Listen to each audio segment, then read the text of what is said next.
زکوٰۃ دینی ہوگی۔ یہ کہتے ہیں کہ یہ دہی کو دوسری دہی سے جمائے، دودھ کو دہی ڈال کر جماتے ہیں تو اس سے دہی بن جاتی ہے۔ کسی نے کہا کہ اگر آپ نے دوسری دہی سے نہیں جمایا بلکہ لیموں سے، یہ انہوں نے لکھا ایسی ہے کہ لال مرچوں کی ڈنٹھل سے اس کو جمایا تو اس دہی کا استعمال اس وقت تک حرام رہے گا جب تک کہ اور دہی دوسری دہی سے نہ جما لی جائے۔ کیا حکم شرع ہوگا؟ تو اس کا جواب کچھ عرصے تو پہلے میں نے اسی پروگرام میں کچھ دیر پہلے دیا کہ اس طرح کے اپنے پاس سے شرعی مسائل بنا لینا شرعاً جائز نہیں۔ یہ کوئی مطلب اصول نہیں ہے کہ جی اس چیز سے ہی دہی کو جماؤ گے تب حلال رہے گی، دوسرے طریقے سے جمائی تو حرام ہو جائے گی۔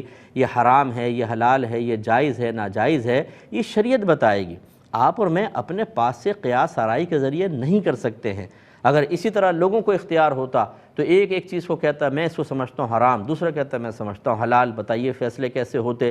اس لیے ان معاملات میں شریعت نے بالکل پابند کر دیا ہے کہ فَاسْأَلُوا أَهْلَ الذِّكْرِ إِن كُنتُمْ لَا تَعْلَمُونَ، اگر تم نہیں جانتے تو اہل علم سے کویسچن کرو۔ اس طرح اپنے پاس سے یہ اب حلال ہے، چاہے لیموں سے آپ کریں، کیسے بھی دہی جما لیں، حلال ہے، کوئی ترتیب اس میں لازم نہیں۔ اب اس کو حرام کہنا یہ گناہ کبیرہ ہے، یہ اصل میں اللہ تعالیٰ اس کے رسول کی طرف جھوٹ منسوب کرنا ہے۔ یہ اچھی طرح یاد رکھیں، جب آپ کہتے ہیں یہ حلال ہے، یہ حرام ہے، تو آپ یوں کہہ رہے ہیں اللہ تعالیٰ اس کے رسول نے فرمایا یہ حلال ہے، یا اللہ تعالیٰ اس کے رسول نے اس کو حرام کیا، اور نہیں کیا تو آپ نے جھوٹ باندھ دیا۔ اللہ اس کے رسول پہ جھوٹ باندھنا یہ جہنم کا راستہ ہے۔ اس کا مطلب یہ ہوا فتویٰ دینا، مسئلہ بتانا یہ بچوں کا کھیل نہیں ہے۔ آج کل تو ہر ایک نے چیز کو اپنے ہاتھ میں لے لی ہے اور جو چاہتے ہیں جی جائز ہے، میرے نزدیک جائز ہے۔ ارے بھائی آپ کے نزدیک کیسے جائز ہو گئی؟ آپ کوئی عالم دین ہیں، آپ کوئی مفتی ہیں؟ نہیں، لیکن میرا ذہن یہ کہہ رہا ہے۔ بعد ہمارے بھائی ناراض مت ہوئیے گا، پی ایچ ڈی کرنے کے بعد سمجھتے ہیں کہ وہ اپر لیول پہ چلے گئے ہیں اور اب ہمارے لیے شاید فتویٰ دینا بھی جائز ہو گیا۔ یہ ایسا نہ کیجئے، فتویٰ ایک الگ فیلڈ ہے۔ آپ نے اگر کسی شخصیت پر پی ایچ ڈی کی ہے تو اس سے شرعی مسائل قرآن و حدیث کہاں سے آپ کو آ جائیں گے؟ تو اس لیے صرف ڈگری سے عالم یا کوئی آدمی صاحب علم نہیں بن جاتا، سیکھنے سے بنتا ہے۔ قرآن و حدیث کو سیکھیے پھر ہی حکم لگائیے۔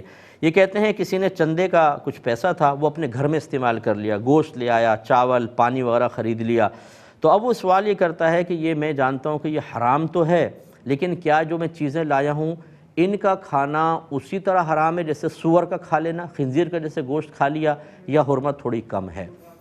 دیکھیں حرمت تھوڑی سی کم ہوگی، حرام ضرور ہے لیکن حرمت کم ہے۔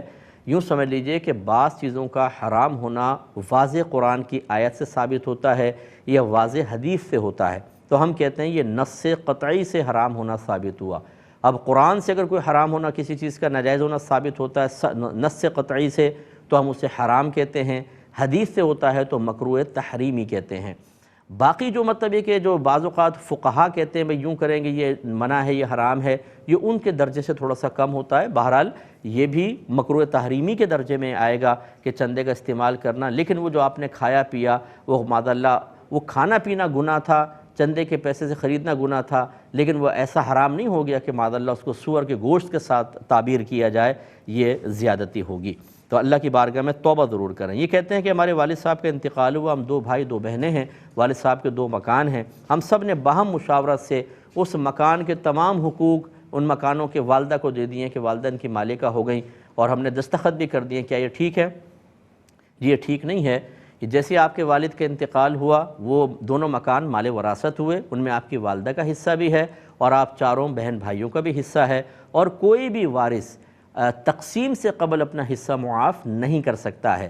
لہٰذا آپ یہ طریقہ اختیار نہ کریں، اور ہم اکثر یہ مشورہ دیتے ہیں کہ آپ فتویٰ لے کر اسے پہلے تقسیم کروا لیں، چاہے فزیکلی طور پہ اس کو ٹکڑے ٹکڑے نہ کریں، لیکن فتویٰ لے لیں میرا کتنا حصہ، فلاں کا کتنا، فلاں کا کتنا۔ آج آپ کی والدہ کی آنکھیں بند ہوں، اللہ تعالیٰ ان کو دراز عمر بالخیر عطا فرمائے، لیکن پھر جو آپس میں پھڈے اور جھگڑے ہوتے ہیں وہ بڑے ہی عجیب و غریب ہوتے ہیں، اور میں ایسے بہت سارے مناظر دیکھ چکا ہوں۔ پہلے بڑے بڑے دل دکھائیں گے، بہت وسیع ذہن ہوں گے، اور پھر اتنے محدود ہو جائیں گے کہ ایک زمین کے ٹکڑے پر خون سفید کر کے سگے بھائی بہن ایک دوسرے کو مار رہے ہوتے ہیں، پیٹ رہے ہوتے ہیں، الزامات لگا رہے ہوتے ہیں۔ اس لیے یہ فراغ دلی نہیں کریں، بہتر ہے۔ بہرحال جب تک یہ وراثت تقسیم نہ ہو کوئی بھی اپنا حصہ کسی کو معاف نہیں کر سکتا، کسی کو تحفہ وغیرہ نہیں دے سکتا۔ گویا کہ وراثت کی تقسیم حق شرع ہے، اگر آپ اس سے پہلے کچھ کر دیں گے تو آپ نے شریعت کے حق کو باطل قرار دیا۔